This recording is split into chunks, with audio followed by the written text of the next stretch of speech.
Designers and Builders, where design meets construction. We explore groundbreaking trends and talk to the pros reshaping our spaces.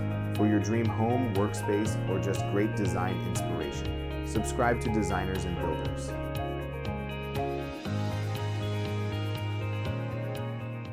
Welcome to a brand new episode of the Designers and Builders podcast. I'm your host, Steve Larosiliere, and today's guest is Rasheeda Gray.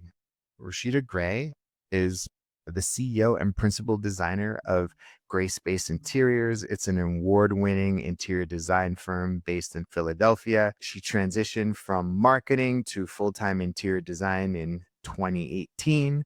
She's been recognized by HGTV, Architectural Digest, and A&E's Sell This House. She's award-winning, named House Beautiful Next Wave Designer, and one of Philly's most influential under 40.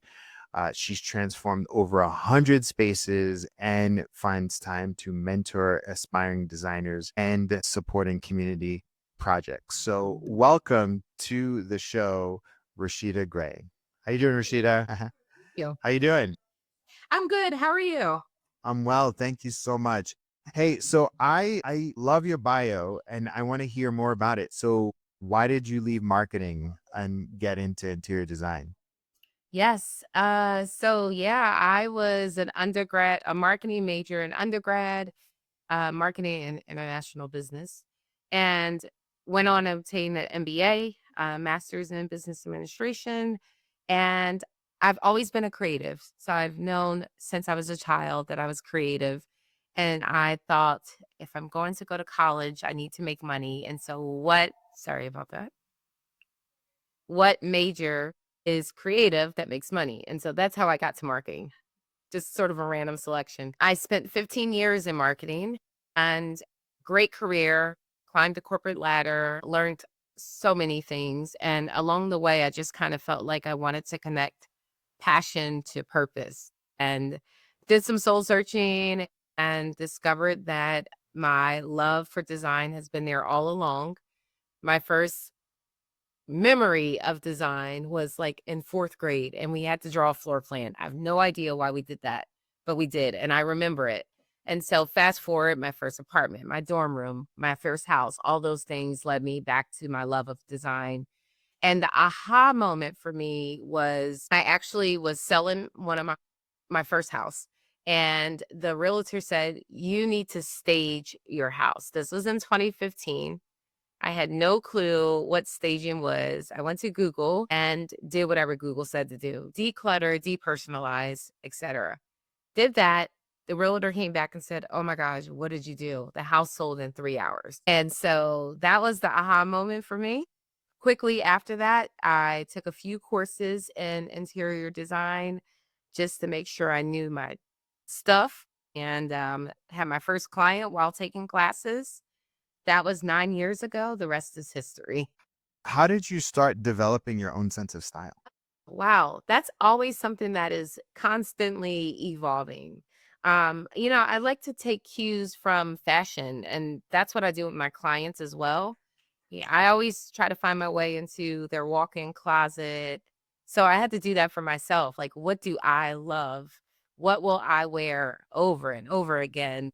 Like, what's my go-to? And that's typically how I approach design. I tend to like, as a designer, contemporary, classic, clean lines, with a little bit of pop of the unexpected. So whether that's a pop of color or a pop of pattern, I like black and white. I'm pretty classic girl.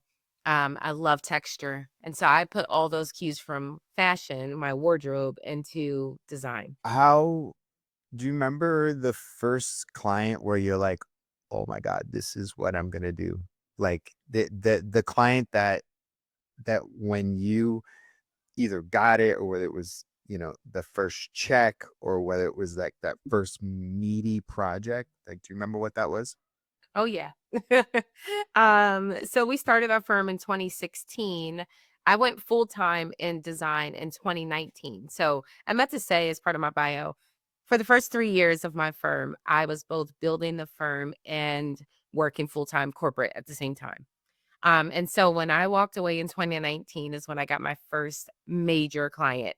It just happened to be an NFL player, and they are the best, sweetest family ever. It was husband, wife, and 5 kids, and they live in suburbs of New Jersey. And we did their entire home from top to bottom. So we did some renovation, major renovation, like all new floors, paint everywhere, upgrading some of the cabinetry, and then we also did full furnishings in the house.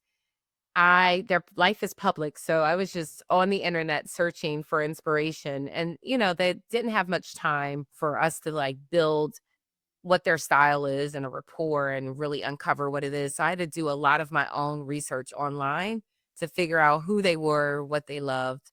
It worked out really well. I love the project to this day.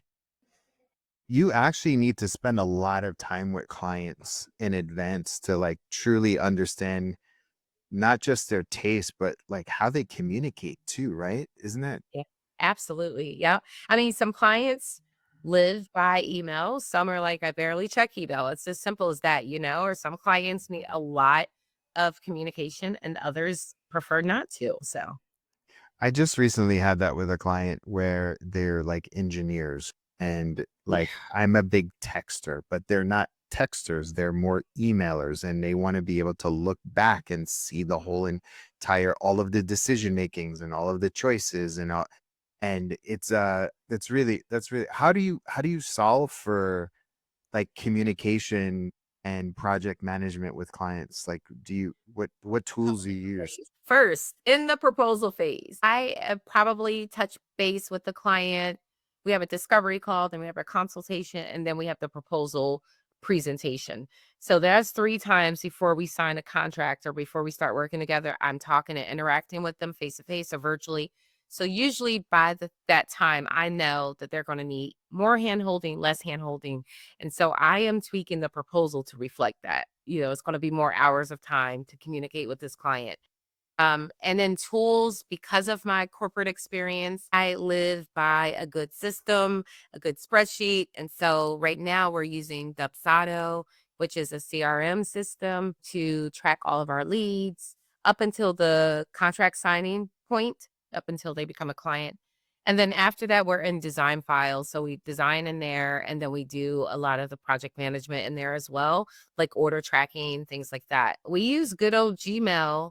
We were doing like Asana for a while, but to keep track of immediate to-dos, we're using Gmail or Google Suite. And in design files, you can actually have like a workflow. So we use that for our project management as well. What was the first big investment that you made in your business? Boy, oh boy. I know, a business coach. That was my first big investment. Before I left my corporate job, while I still had corporate money, like I still had my salary, one, I hired my first person, but then two, I invested in a coach, and my coach was Kim Cutable. She is a coach currently as well. And it was all around mindset and become invisible in the design industry. And so I have a marketing background. Marketing is my jam. It's my specialty. I think it's a great way for to grow the business, or I've grown my business that way. But I didn't know the players in the design industry, like how do you get published and who do you go to? So that coach helped for that. But then also was really important is mindset. I was shifting from this corporate mindset where I was told what my priorities were for the day and I was told what to focus on. And I had a 9 to 5 to now all of this freedom and also just a shift on like, what's going to be revenue producing task and so all of those things, I had to work through that change in mindset, and the business coach was helpful. Like you had to work from, you know, somebody controlling all of your time to now being in control of your time and how do you structure it? What was the hurdle that you had to go through in order to sort of I think it's almost like claiming your time, claiming your authority, claiming your life kind of, right? Yeah. It was a struggle, honestly, the first few months of going full time in the business. By this time, we had many clients, and I went full time 6 months before the pandemic. And so the pandemic hit and then our business almost tripled during the pandemic. And so I struggled a lot in the beginning with time management. I thought, I'm an entrepreneur and I can make up my own schedule and I can spend time doing what I love, not what I have to do. And I quickly realized that owning a design firm and being a designer are two different things.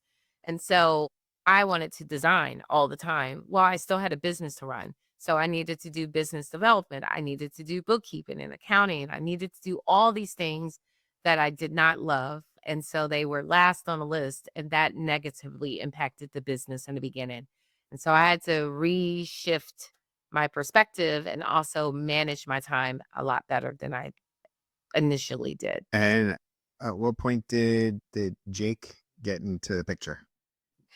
My husband got into the picture. I mean, he's always been a part of He's always my been in the picture. Yeah. but, in terms of the business, what happened is he is a licensed insurance agent by trade. So he owns an insurance agency. But he and I have always sort of dibbled and dabbled into real estate. So in 2017, we flipped our first property, and he essentially GC'd that project. Uh, He found all the subs, like the plumber and the electrician, managed that process. And around 2020, when things were picking up for Gray Space, the design firm, I said to him, I don't want to do renovations anymore. I had a couple contractors that I worked with and they were not of the most highest integrity. I had a lot of challenges with contractors and it was impacting our projects negatively. And so he was like, well, that's a big part of your business. You're in the northeast part of the country. The homes are older. Renovation is a big part of a designer's business here in Philadelphia. So he said, all right, maybe I will become a GC. So he got his GC license because of his prior experience and also the insurance side of things for him as well, just kind of made this a seamless transition. So it's been officially 5 years, unofficially a lot longer. He was also my DIY person before I became a designer. He was, executing all my crazy ideas in our house. In your home, yeah. Yeah, so fast forward, here we are. I would say at least half of our projects, up to 75% at any given time, involves renovation. And so his team is our premier contracting team, and they help to manage it from start to finish. That's so cool. It's really, really how'd the TV project come about? Um, TV. Well, one day I got a DM, Steve. I Well, got you're just being you, like you're being you. yeah, And yeah. somebody recognized it. Yeah. Yep. Yeah, which is a blessing. I'm grateful for that. It was in 2017. So I was Mhm. only 1 year into the business. I got a DM from a casting director for Flea Market Flip. Wow. And I thought it was spam. I thought it was fake. I was like, I'm not responding to this. And then eventually I did. And then I had some personal things come up in my life at that time with health of a parent. And, I just was, like, not really whatever the application process was for that show, it was, like, Mhm. too much to tackle that year. Yeah. Anyways, things worked out with my parents, and, I ended up applying to the show. Jake and I made it on Flea Market Flip in 2018. So that was the first exposure to TV. After that, I kinda bit the bug. I was like, "I enjoy doing this. I want to show up on television because it provides representation for young Black Mhm. girls like myself who don't see that interior design can be a profession," right? Like, Yeah. you growing up, I'm in my 40s, so growing up, interior design was just not something that you saw on television, and if you did, it was not a Black woman. Yeah. That was part of my motivation for television. The other part is my marketing brain was like, "This is re-exposure. I should make sure I make the most of it." We call that earned media and marketing. So, yeah, it was all those things. So I did that show in 18. In 2020, I did the show you mentioned, Sell This House. In Mhm. 2022, I did a show called In With the Old on the Magnolia Network, Jake and I. And then this year, did our big one, and we did, a show called Renovation Resort. It is now airing the entire season with Jake and I and 3 other teams on HGTV. That's so incredible. Congratulations. Thank you. That must be, I mean, aside from the acknowledgement that your work is getting recognized as like a couple, Yeah. the validation that like, oh yeah, I did choose the right path and like Yeah. I'm in my lane. Like intended to do this. Like this is what I'm supposed to be doing. That's so incredible. What kind of projects do you like working on? What do you really, what's the types of clients and projects that really light you up? Yeah, right now, what's lighting me up is new construction projects. I like when we can get in from the very beginning. And then I love when the client wants to customize it after they've sort of, settled on the property. So, we're selecting finishes at the very beginning of their project with their With the builders. builder, with the And builders. the time they already have their builder. We're not doing new builds yet with my husband's team, but maybe in the future. We'll see. Yeah. And so they're working with their builder. We are part of that selection process. Then they close on the project and then they say we want to add some custom millwork or we want to add some sort of wallpaper or whatever it might be Mhm, uh mhm. the home to make it special. So that's when we'll bring my husband's team, Great Contracting in. And then they say that we want to furnish the entire home and then we're back in there to finish it out. So those are the projects that I love to work on right now. That's great. Who else is part of your team at the interiors? Yep. So on our team, we have our operations guru, Megan. So she does all back end office items. That's everything from procurement to special projects like marketing initiatives that we're working on. She also does most of our client communication. She's really sort of the my right hand person doing all the back end work. And then I have two designers who are part time Mhm. working as contractors. One does most of our e-design projects. That's something that we do. And then the other one does like our technical work, like CAD and things of that sort. So yeah, that's our team right now. Two designers and operations and then myself. And how do you spend most of your time these days? Like, Ooh. yeah, what's the areas that you sort of specialize in the business aside from being the face and the client contact? Yep. Yep. Definitely that. I'm always at one point I wasn't doing this, but I'm back to taking all of our discovery calls. So I talk to every single person that inquires about working with Gray Space, business development, of course, all the marketing, all those things behind the scenes to grow the business. And then of course press and forward facing. But on top of that, I probably spend about 25% of my time designing. I wish it was more, but right now it's 25% of the time. So I tackle all of our large projects, and then I might share some of that work with our junior designers. And what else do I do? Pay the bills, Yeah. strategize with the construction side of things too, to continue to build. And then television, it's becoming a bigger part of my daily life now too, which is exciting.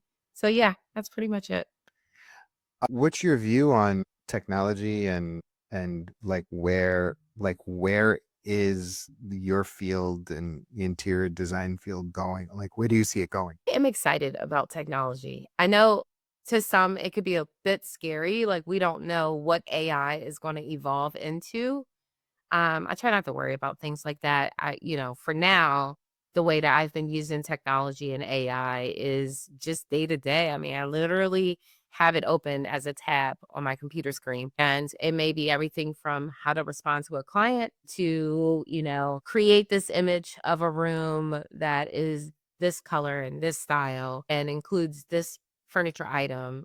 And although the image results are not that great right now in AI, and I've used everything from ChatGPT to Midjourney, they're just enough to give me a spark of an idea of something that I wasn't thinking about. And so I don't use it to fully design, but I do use it to help me generate ideas. It's a really good second brain, right? Yeah. Like sometimes you need to get the things out of your head and then like have it piece it together to help you think clearly. And that's what I find to be the best for sure. What where are your clients mainly located? Are you national or do you work mainly in the Northeast?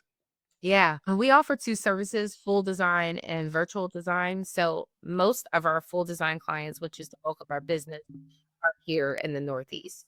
We've done projects as far as Atlanta and Jacksonville, Florida, but most of our clients are in PA, Philly area, mostly suburbs, and then New Jersey and Delaware. So we kind of cover that tri-state area. We have a lot of virtual projects all over Michigan, Montana, LA.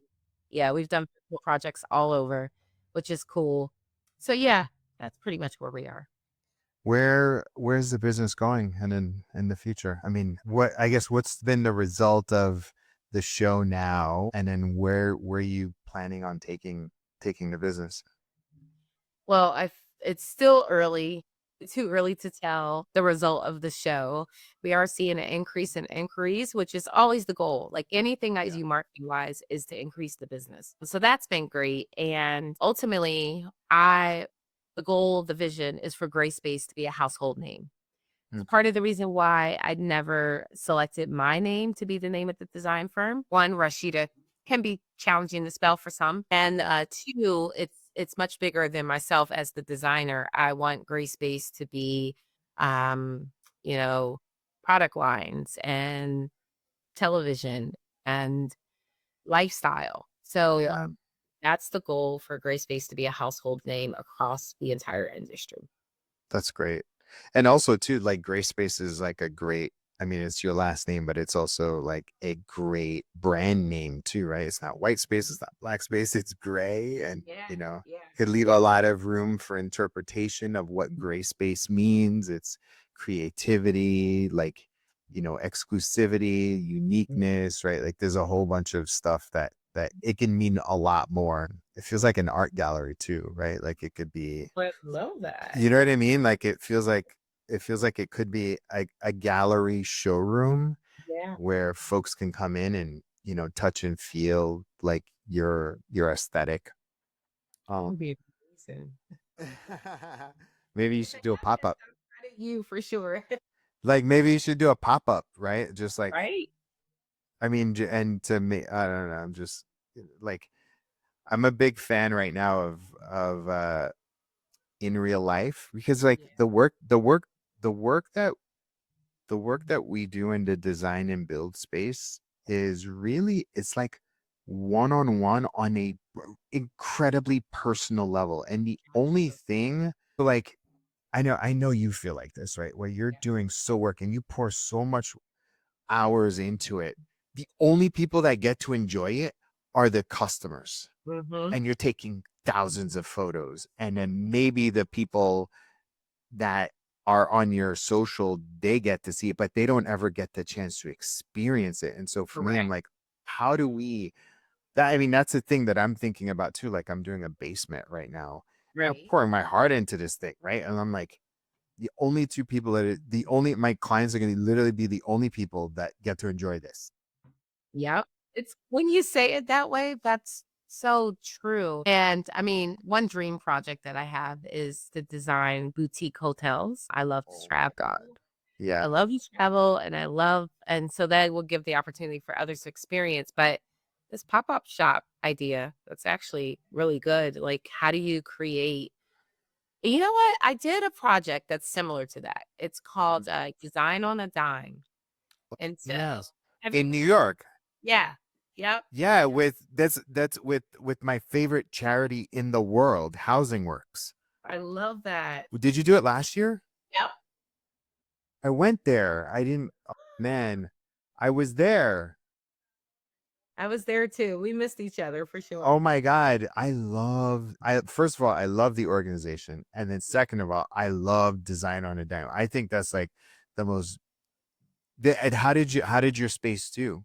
Yeah, really well. People were like waiting at the rope for the countdown to drop to Yeah. run in and grab. There was like two really popular things in my space, two pieces of art that they loved. So Wow. it went really well. I mean, I think this last year was the 20th year and it Yeah. was their highest, Grossing, right? yeah, grossing for the charity ever. So I'm just honored to be a part of it. It's mostly Oh my God. beer. years. Yeah, but there's big names in that, like really big. That was that was a good look for you for sure. Yeah. That's This so is my second year participating, so that's so cool. yes, That's I so love it cool. because there's no client budget. You.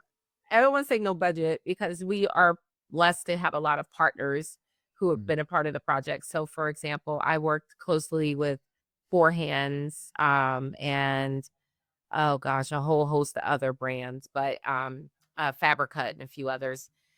And, yeah, so it's fun because it's, like, truly me, like, it's my Yes. aesthetic, whatever I'm feeling that year, the vibe, or whatever. Actually, I wonder if this gave me inspiration. I used these exact same colors in my vignette, so it's a little Yeah. bit of plum and brown and cream. It's really I love it. How do you feel about AI driven art in your designs? Do you use that or do you No. like that art behind you right Yep. there? Like who did that? I'm curious. Well, I do know, I partnered with a brand called Photo Wall, and Oh, so they are online retailer, kinda similar to Spoonflower, where yeah. there's lots of artists, Submitting. wallpapers. Yeah. This is a Okay. peel and stick, actually, wallpaper that we Yeah. just made for Zoom purposes. That's cool. Yeah. Very cool. Cool. Let's brainstorm. What are some things that you're looking, what's the thing keeping you up at night, or what's a challenge that we could help solve for you? Yeah. People is always a challenge. How do you know? So right now, we're anticipating growth, prayerfully because of the show, and it's like you put the cart before the horse, right? Like, do Yeah. so. I'm starting to think now. I want to have one more full time person on the team, and I'm just trying to figure out exactly what that person will do. How soon do I hire? That sort of thing. So that's what's on my mind right now. What kind of people do you want to hire? You know, this is probably a unicorn, but I would like someone who would help with both the design and business development side. Hmm. Mostly design, and so the designers I have on my team, they're junior designers, and so Mm. I would love someone who is a senior designer, can carry a project from start to finish. Yeah, but also, like, would this person be interested in, like, profit sharing or, like, Mm. they're bringing in business to open us up to a new market, would they be interested in commission or profit sharing? So Yeah, yeah. That's great. I mean, the thing that I think about is what, because to me, like, what does expansion mean, right? right, Do you want to grow more right. in your area, or does it include another city or a neighborhood? Or That's it. does it include a different market, right? So like if yours is like upper middle class, finance tech people in your part of the world, like do you want to go for sports and entertainment, do you want to go for this, like, and then who are the people who are gonna, because like now you're on a show, like you legit have a show, right? And so like Yeah, how do you leverage that to maybe raise your prices, or like take the assets of the show to create your own ads to then target other people, or again, like I was just online and somebody was like, oh, this charity wants to me to sponsor a hole at their golf tournament, is it good, right? And so for me, I'm like, so and my answer to them was, how do you put your brand in the name and face and the places where your ideal audience yeah, is? yeah, And then there's the other question is, what impact and legacy do I want to have? What am I really about? Like, what am I really, really, really about?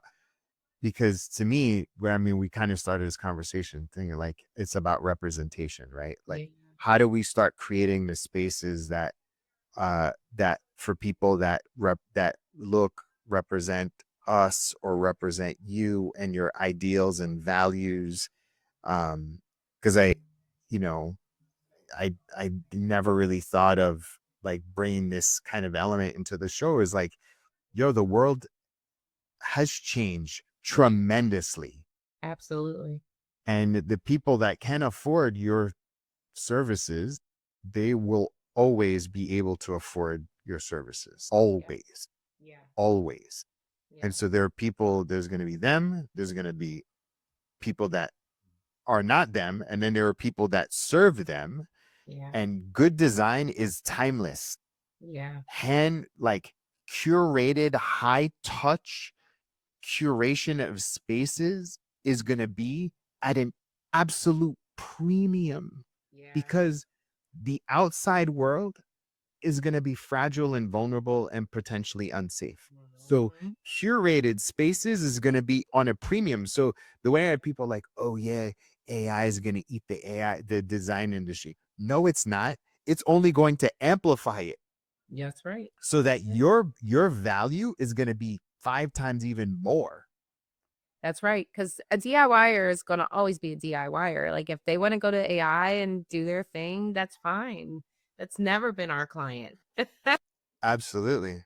But if they want Rasheeda Gray, like it's gonna be a premium, you know. So I mean, those are the questions that I would probably ask you before you start thinking about, because like you're anticipating this influx, but then you're like, okay, what are the things that I can handle? What are the things that I don't want to handle Yeah. Yeah. that somebody else can do? Yeah. And where do I want to be in like 5 to 10 years from now? You have kids. Do you have kids? Yes. How Yes. old? Oh, my oldest is 20 and my youngest is 15. Wow. So Yeah. like your 20-year-old in 10 years going to be 30. What does the Which is world look like? so easy. Which is Whoa. right. Like your Yeah. your 15-year-old is going to be 25, right? Like I've got young kids too. So for me, Yeah. I'm starting to think about like where can I point my life and business in a way that like meets and potentially creates a world, because that's what we actually have to think about. We Yeah. actually have to think about Yeah. how can we set up the world for our kids to thrive and be successful Yep. in the future, you know? So, I mean, I don't know, is all of that helpful? Yeah, you know what it got me to thinking, you were like, "Well, where do you wanna grow and what do you wanna," and I've really been thinking about expanding geographically to an area that I love. So, yeah, I've just been kinda that just generated some of that for me. What's an area that you love? Uh, Maryland, like DC It's not too suburb. far, and it's totally not Oh, too far from you. yeah, not at all. And my son is in college now in, Maryland. He's at Morgan State, so Mhm. we're there pretty often, and I just think there's lots of opportunity there, and I really like the areas. So for me, I think if you could, like I would potentially, if that's an area that you'd like to test, like find a project there and then explore what it would look like and then hire a person to co-project manage that with you. There you go. Like, Yeah. or a little gangster approach would Yeah. be to find a younger designer in Maryland area and then partner with them, and you give them equity to have gray space MD, right? Yeah. And teach them exactly, create the playbook on how you built it here, and potentially even invest now because you've been on a couple of shows. Yeah. Where do you think my mind is going? Invest now in press in that area? Or create your own show in the Maryland area, or go even bigger and look for a property developer and a community or a boutique hotel outside of DC, because DC is crazy Yeah. Uh-huh. It is. for what it is, right? Yeah. Like it's Yeah. crazy. Yeah. Like, how can you carve out a little niche there to start create? So whether it's a boutique hotel, whether it's a developer that's building like a small community, or whether it's like getting a bunch of land and just building it up from scratch and then documenting the whole thing, like now you have that. Yeah. So then start putting together the pieces.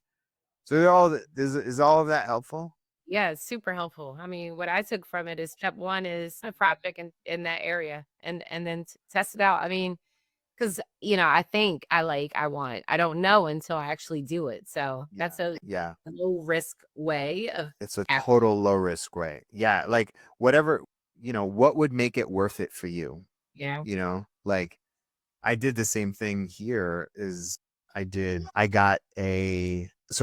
up a little business in Chicago and it's the north side and I literally can walk to all my projects. Oh, I love that. I have 4 projects that I can walk or ride my bike to.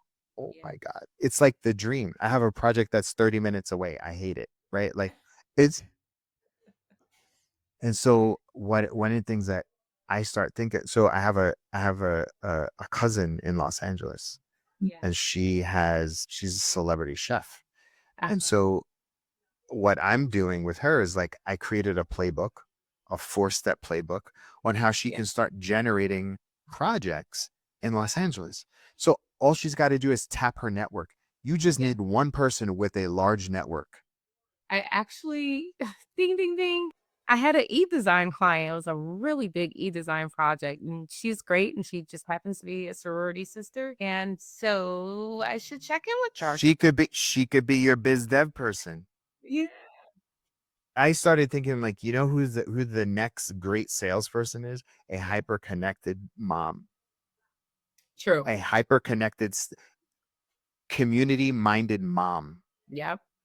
True. That's where a Like lot of my business in this area has come from. Moms who are hyper connected. hyper connect. They're like type A. They know everybody. Yep. Yep. They can text and talk and make lunch for their kids and just do everything All at all once. at once, all at the same time. I know because she is me. She is you. Yeah, that's you. Cool. Rashida, thank you so much for hopping on the podcast. I really, really enjoyed this conversation. Absolutely saying thank you for your advice too, Steve. Is excellent. I'd love to figure out how we could do a hotel together. Let's go. Tell everybody your website and your Instagram. Yeah. So everything is gray space interiors, gray like the color with the A, the word space, and interiors with the S at Instagram and our website. Awesome. Thank you so much. I will talk to you soon. All right. All right. Thanks, Steve. Have a great one. Bye. Bye.